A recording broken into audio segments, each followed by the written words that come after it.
I think I've always had a passion for sport.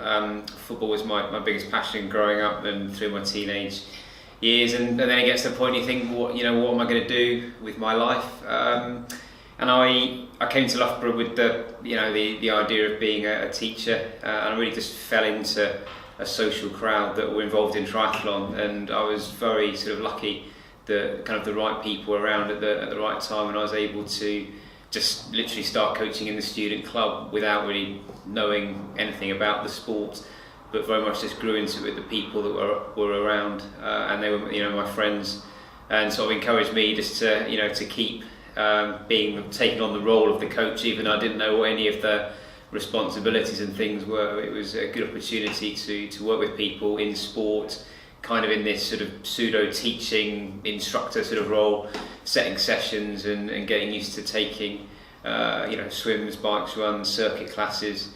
So that was kind of when I was 19, and it's just sort of gone on from there.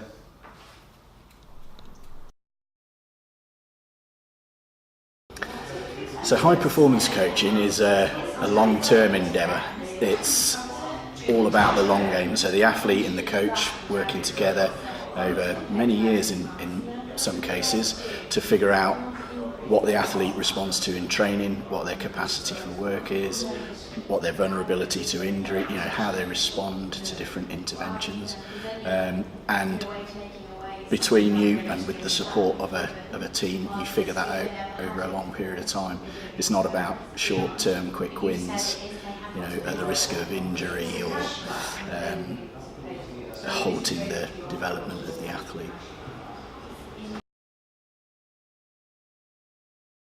I'll go back on this one to my days at work with my boss, and so again I had a team that I managed and he managed me, so we are kind of getting into those kind of coaching situations, and I think we were discussing at one point where something had happened and it was kind of almost who's to blame, and it's a balance between something happens and it's kind of, was that done malicious? Is that because of malice or is it incompetence? And he said most of the time when you see something you feel it's going to be maliciously done, it's more likely to be done from incompetence. So the best thing to do then is to it's kind of understanding that a lot of things happen because people don't understand or they're not skillful and they actually just need support, and that's where you need to be kind of stepping in there as a coach and helping them with that.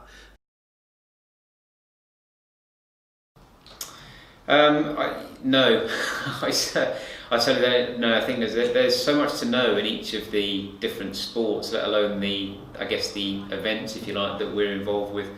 I think that the demands of the sport have got so specialised that you never know enough really, which is sort of, I think it's up to us to find out what we can from experts in those particular sports and particularly the disciplines that we're working on. I think the other thing for me is probably a real fascination with the conditioning side that sort of hopefully keeps athletes strong enough and healthy enough to support the swim, bike, run elements. But no, I wouldn't say there's not a specialist area as such. I think I try and keep myself sort of quite broad, if you like, that you're able to see the bigger picture, whilst sort of obviously having enough awareness and depth of knowledge of the three sports. But I think as soon as you sort of think, oh, I'm really good at that, then you've dropped the ball somewhere else. I think that I find myself just really trying to keep a broad scope of everything.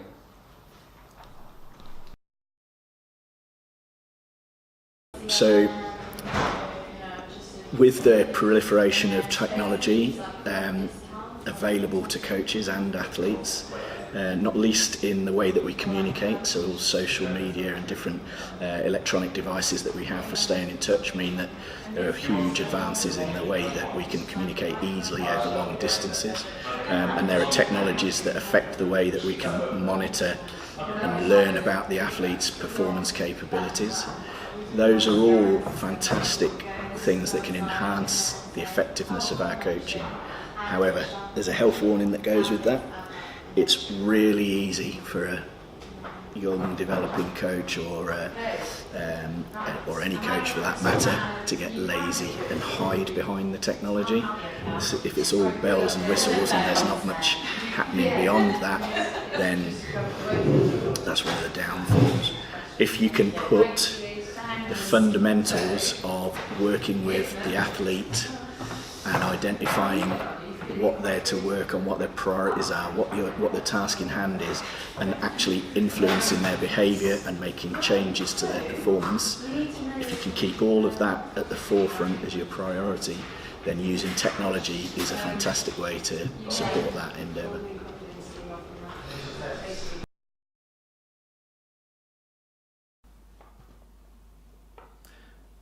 For people who want to get involved in coaching, I think first of all, it's kind of just get involved with it and start helping, and then what you'll find is that as you kind of start to coach, that maybe you need a bit more information, you need a bit more advice, so then you can actually dip into many of the coaching schemes that are available, and I think it gives you a good background then to fit in the kind of complexities of coaching if you kind of get that little foundation through that. So again, my coaching background is in athletics, wheelchair racing, and in cycling. And I've started off for kind of this winter is to actually just go back, and I'm going to do my level 1 triathlon coaching. I don't really like to kind of jump in at the high level because there's a lot down there that you actually miss. So I think you're better off starting off at the foundations and then building through. And I'd say that's the kind of what people need to be looking at as well. It is worth the investment of go along to the coaching courses and getting those fundamentals and being able to put them in practice.